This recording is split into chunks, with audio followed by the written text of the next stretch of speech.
Helloing, people of the world watching car-related internet videos. Welcome to this. My 1974 RA21 Toyota Celica ST, housing a Toyota Tundra 2UZ V8. If you're new and you missed out on the previous video where I was in the process of working with some new high-tech robot spaghetti, up above my head is potentially a link to that video, or also could be a map of Fraggle Rock.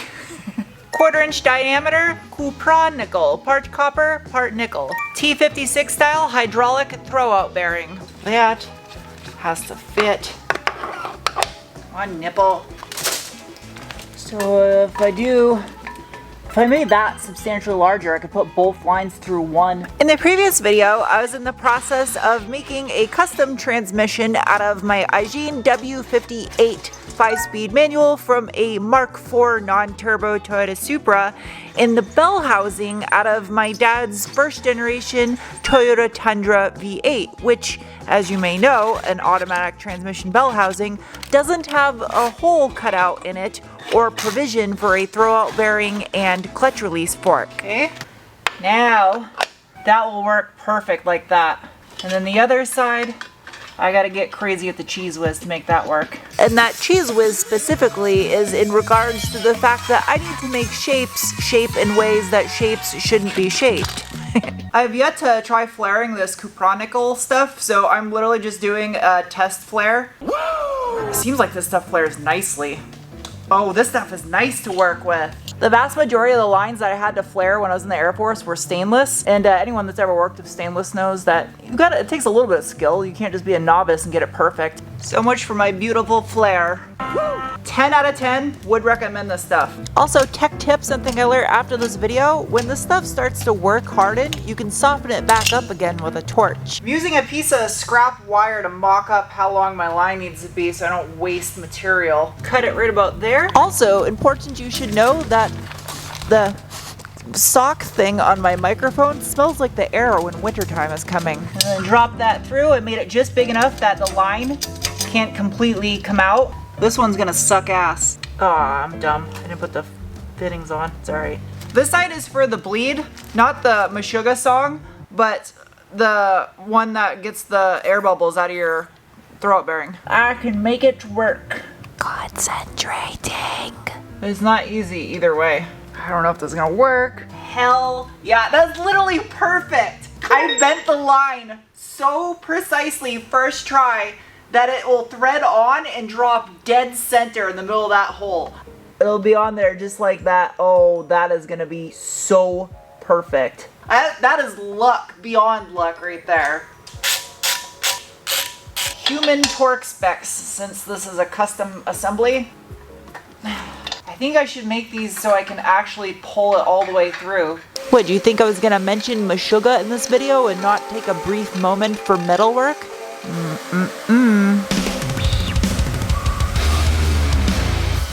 Can she fit it through the bottom? Yep, good, alright. Alright, it doesn't fit as good as I thought it did. Hello, it's the next day already. Inside this bag is Plan C. Initially, my plan was to pre-bleed the throwout bearing before I put the transmission in the car, since the lines are oriented downward, which is not optimal for getting the air out of this. However, that's not how Toyota intended for my hair to get stuck to the tape on this bag. What they would have done is make this so it's easy to maintain. So while it may be easy to pre-bleed this thing with the transmission out of the car, if something ever happens while it's in the car, it's gonna be a nightmare to bleed this. The reason why I couldn't face it upwards is the fact that the fittings hit the hardware. So I wanted to go with a grade 12.9 button head Allen bolt, so that way it'd be nice and flush and still look uniform. However, it's an M10 by 1.25, which is a weird thread pattern because it's the actual Toyota Aisin W58 thread pattern that they used. Just barely clears now, but clearance is clearance. If I was the one that developed and made this kit, I would have actually countersunk this hardware and made it the same style flush mount Allen head bolts like these. I'm gonna use a tiny bit of blue Loctite on these. These just need to be snug to keep it from spinning. And bowers. Inevitably, someone's gonna ask a question why I'm about to do what I'm about to do, and I will show you why when I'm done it. This robot candy cane is as sharp of a bend as you can possibly create without kinking your line. Let's see if Sarah can replicate this. One could argue that what I'm doing right now is mildly on the excessive side, but as the people that enjoy whacking hard white balls with metal hockey sticks on people's expensive lawns would say, is that that's par for course with what I'm doing. And also, it's just mildly satisfying if you have a background in the aviation industry to do stuff like this. What I'm trying to say in a roundabout way is just trust the process because the end result will speak for itself. So that is where it needs to radius by, and then right here, that's the bottom of the transmission. Mission complete. The lines are protected with some stainless steel spiral wrap just in case, but they are clearanced enough that they don't touch the inside of the bell housing. And now, after only about 5 minutes of video, it is already the third work day for me. But I got some packages. I slapped that kind of hard. The fine folks at Techno Toy Tuning, specialist in all that is old Toyota. Inside this package, adapter plate, Hashiroku TA Celica, 13/16 dual master cylinder for Hashiroku. Oh man, that thing is super tiny. Option number 1, retain a brake booster with this little mini brake booster that's designed for this application. Maybe if I pull a coil pack I can get it in there. It might not be possible to run a brake booster because of how close the engine is, way past the point of trying to move firewalls and engine mounts. That's not past that. The firewall is not getting cut or hacked up, so I need to make things work, engineer it to fit. Like the famous non-existent saying goes, if it doesn't fit, ooh, become more intelligent. Maybe? Oh, it clears. The question is, can I still get a coil in there? Well, that's, I don't know. Yep. Hell yeah. I mean, I can still slide my finger in between there. Engine ain't gonna move that much. So, move. Hell yeah. I'm gonna have a working brake pedal and a working clutch pedal. Don't worry about the gas pedal. Don't worry about that. That requires welding. I guess I gotta put the clevis on it. And I don't have the booster anymore, because it was bad. Man, I don't need the clevis just yet to make lines. This is a genuine Aisin Toyota brake master cylinder. It's just been rebuilt, and I'm okay with that. I'd rather have one that's freshly rebuilt anyway. Just as a reminder how small of a car this is and how large of an engine it is, yeah, nothing about this is going to be roomy, so. I kind of wanted to try the Techno Toy adapter plate just to see what it would look like in there, but I want to keep the brake booster. The car had one from the factory, so. So before I can put the transmission in, and I gotta measure the air gap still, it would behoove me to knock this out. Yeah, sure, this stuff's super easy to maneuver when you're doing it in this big of a span, but in that bell housing, it was a nightmare. So that's where the brake line is supposed to attach to the rear axle. It's on the passenger side. I totally forgot the brake proportioning valve. I ordered an adjustable proportioning valve for this thing, and I can do that on the passenger side. Yeah, since I have 4 piston calipers all the way around on this thing now, I wanted to be able to adjust the bias myself. And I want this to be as uniform as possible. Essentially what I created is a little corridor for all the lines, and the fuel and the brake lines will be able to have a shield protecting them from the header right here. Hi. It's now the 4th day in this video. I don't even want to try to explain. Now that I've spent my entire life savings on A&N fittings, seriously, I can't be the only one that thinks that A&N fittings are an absolute ripoff. I don't know why they're so expensive. To modify my returnless fuel system, I need to insert a fuel pressure regulator on the return line. which means I no longer need these little robot mushrooms that went at the back of the rail. I've been waiting several days now for all these parts to come in, and the fuel pressure regulator is the last thing that's supposed to arrive today. Really nervous about cracking these things open. Hopefully the word crack isn't literal. This does not want to budge. I don't like this, I don't like this, I don't like this. Hey, that's what's up. Just need a little bit of ugga-dugga. Can she do this side? Oh, I can't get on that one. Yeah. Now because this is a Toyota fitting, it's gonna be an M14 by 1 point weird. That's it right there. No, it's too deep. Damn, how am I gonna fix this situation? I'm seriously at my wit's end with this project right now. I waited a week to have this hardware, and these stupid things were like $22 a piece, and the banjo bolt is just barely too long. It's 22 millimeters in length. I need something that's like 16, 18-ish, and that doesn't exist. I should have measured the depth, but I didn't think that it was gonna be that long. If I had a die that was M14 by 1.5, I would just cut it down. I mean, it does have a little bit of a tapered mouth, but that's not the sealing surface. You notice how that says 9/16 on it? Well, to add insult to injury, the place that I bought these from, they sent me 4 9/16 banjos instead of M12. I ordered M12s. How does a microphone sock smell like a season? I underestimated the lack of space under here for a fuel pump, a pre-filter, and a post-filter. I almost wonder if I should put the fuel pump in the trunk.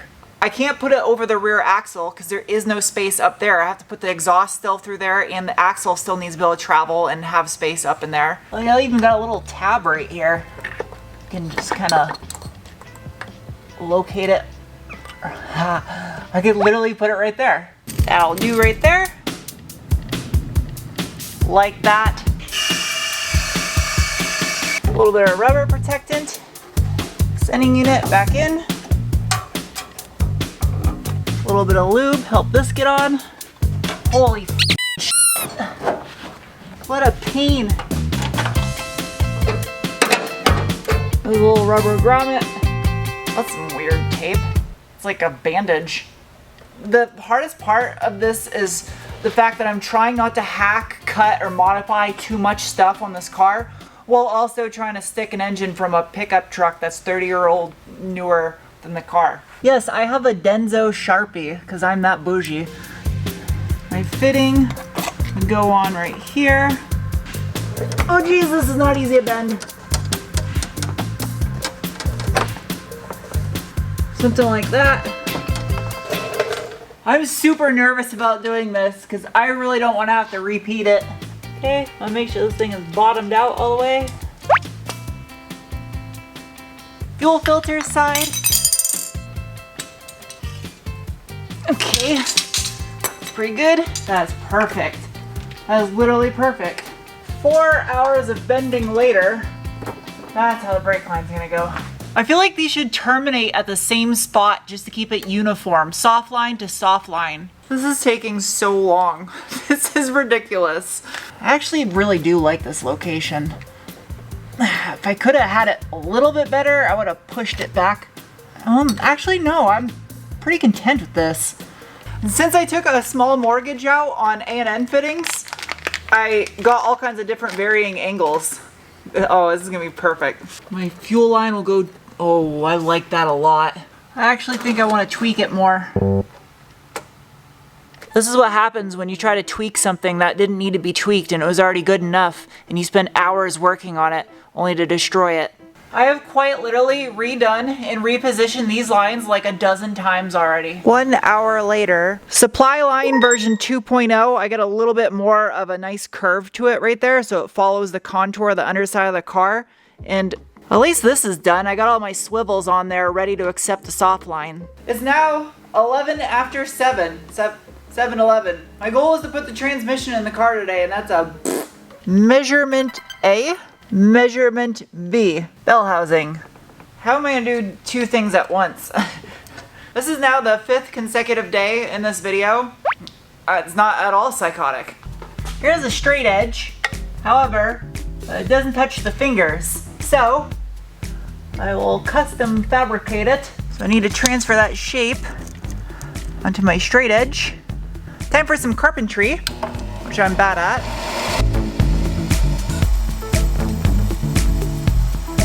Oh, that'll work good.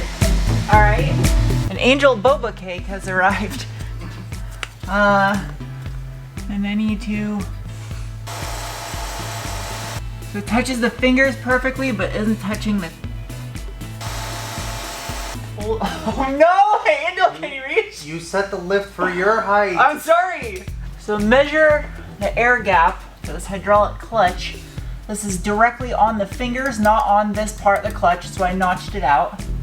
I also got to account for the width of this wood. That's what she said.